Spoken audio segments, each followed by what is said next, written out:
Welcome back to ILTV on the Hour. We're bringing you the biggest headlines from Israel and the Middle East in just 5 minutes. I'm Devo Klein, and today is day 660 of the war in Gaza. Let's get into all of the top stories of the hour.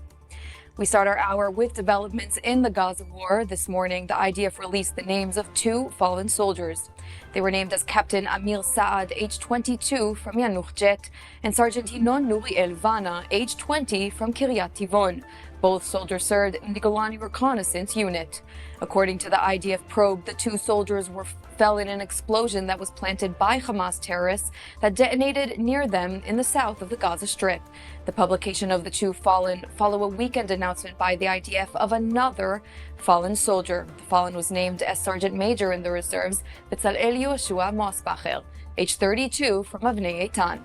Mosbacher was a combat engineer in the 828th Bislach Brigade.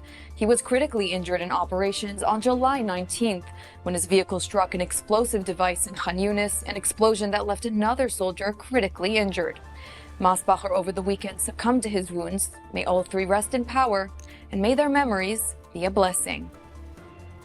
And in further Gaza news, the IDF released several statements over the weekend, including a scheduled cessation of military activity in certain areas to facilitate the entrance and distribution of aid in the Gaza Strip, amid the rapidly worsening humanitarian situation in the enclave.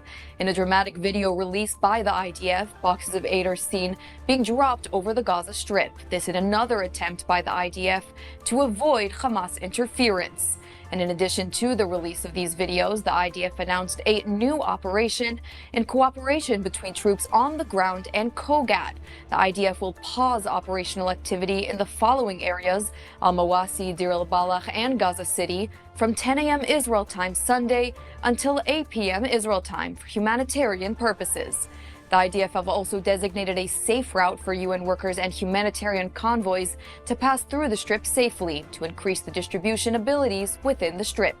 This amid mass reporting that the Israeli military had withheld aid from entering the Strip, a myth now busted by IDF announcements and emerging footage. The IDF will pause operational activity and monitor the safe passage of aid to Gazans. This despite and in spite of global criticism and condemnation of Israeli operations within the Strip. And President Trump has made some stark comments over the weekend, urging Israel to finish the job in Gaza and destroy Hamas.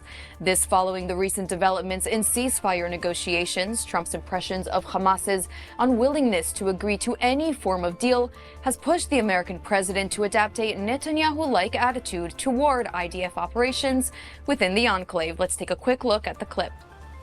Yeah, Gaza, they pulled out of Gaza. They pulled out in terms of negotiating. It was too bad. Hamas didn't really want to make a deal. I think they want to die, and it's very, very bad. Are you done? And it got to be to a point where you're gonna have to finish the job. They really they asked for things. Don't forget, we got a lot of hostages out. So now we're down to the final hostages, and they know what happens after you get the final hostages. And basically, because of that, they really didn't want to make a deal. I saw that. So they pulled out, and they're going to have to fight, and they're going to have to clean it up. You're going to have to get rid of it. And Trump is not the only one making strong comments. French President Emmanuel Macron has decided that France will recognize a Palestinian state in September.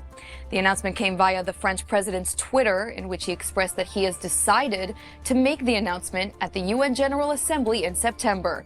He called for a ceasefire for the release of all the hostages and decreed that recognizing a Palestinian state would bring peace. Very intuitive from Macron. He went on about a demilitarized Palestinian state that recognizes Israel that would lead to peace. Prime Minister Netanyahu has condemned Macron's tweets, and President Trump called his comments, quote, irrelevant. Well, there you have it. Those are our top headlines at this hour. We'll continue to update you on all of the developments today on the hour. In the meantime, you can keep up with us on our ILTV app by scanning the QR code on your screen. For now, I'm Devo Klein, and I will see you next time.